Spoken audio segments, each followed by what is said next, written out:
বিভিন্ন কারণেই তো আসলে ঢাকার গুরুত্ব বেশি, এটা তো আমরা অস্বীকার করতে পারবো না। স্বাধীনতা ৫৫ বছর পরেও তো আমরা সেই কায়দায় আমরা ডিসেন্ট্রালাইজ করতে পারিনি, সব কিছুই তো ঢাকামুখী। সো ঢাকার বাস্তবতা ভিন্ন। কিন্তু ওই সময় যেটি আপনি দেখেছেন যে ৩০০ ভিত্তিতে আমাদের মাননীয় মন্ত্রী মহান জাতীয় সংসদ দাঁড়িয়েও কিন্তু আমাদের বিদ্যুৎ বিভাগের পক্ষে একটা বিবৃতি দিয়েছেন।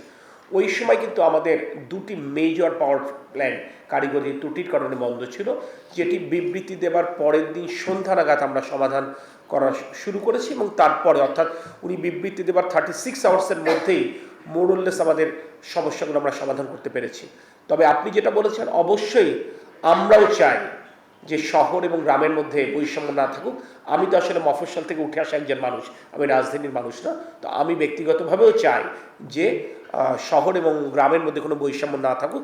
বিভিন্ন কারণেই হয়তো বা বৈষম্য সকল সময় দূর করা যায় না, বাট আমরা এই ব্যাপারে সচেষ্ট আছি। অনেক সময় একটা জরুরি বৈঠকে থাকাকালীন সময় অনেক সময় ফোন ধরতে পারেন না, বাট অবশ্যই প্রত্যেকটা বিভাগে জনসংযোগ একটি বিভাগ আছে এবং তাদের সাথে আপনাদের একটা নিরবিচ্ছিন্ন যোগাযোগ থাকা সমীচীন। যদি আমাদের এরকম কোনো ইউটিলিটিতে এখানে ঘাটতি থেকে থাকে, উইল অ্যাড্রেস।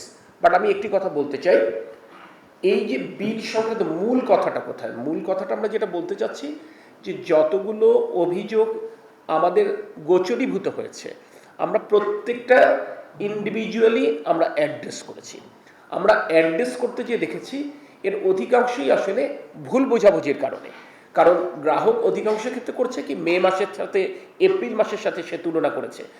গত বছরের জুনের সাথে যখন তুলনা করছে তখন দেখা যাচ্ছে যে অধিকাংশের সাথে এটা ম্যাচ করছে। এই একটা আন্ডারস্ট্যান্ডিং একটা ব্যাপার আছে।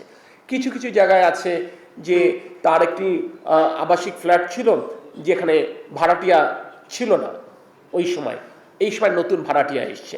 কেউ জানে না যে নতুন করে দুটো এয়ার কন্ডিশন ইনস্টল হয়েছে, একটা ফ্রিজার অ্যাড হয়েছে, এগুলো অনেকগুলো ব্যাপার আছে। এই সব কিছু যখন আমাদের ইউটিলিটিরা যখন অ্যাড্রেস করেছে, দেখা গেছে ভুল বোঝাবুঝি সৃষ্টি হয়েছে। স্টিল এরপরেও আমাদের সদিচ্ছা আছে বলেই আমরা স্বচ্ছতার ভিত্তিতে এই জিনিসটা অ্যাড্রেস করছি। আমরা ধরেই নিচ্ছি যে due to human error, due to machine error কিছু ত্রুটি থাকতেই পারে। সেই কারণে কিন্তু আপনারা দেখেছেন আমরা পত্রপত্রিকায় বিজ্ঞাপন দিয়েছি, আমরা টিভির স্ক্রলে আমরা বলেছি যদি এই ধরনের কারোর কোনো ত্রুটি পরিলক্ষিত হয় তারা যেন নিকটস্থ বিদ্যুৎ বিভাগের সাথে যোগাযোগ করে, এবং আমরা কিছু নাম্বার দিয়েছি, আমরা সেটা অ্যাড্রেস করবো। আমরা কিন্তু এটা এই ব্যাপারে আমাদের সদিচ্ছার কোনো ঘাটতি নেই। আর প্রথম যে ব্যাপারটা প্রশ্ন করেছেন তার উত্তরটা আরবি চেয়ারম্যান সাহেব দেবেন। Thank you.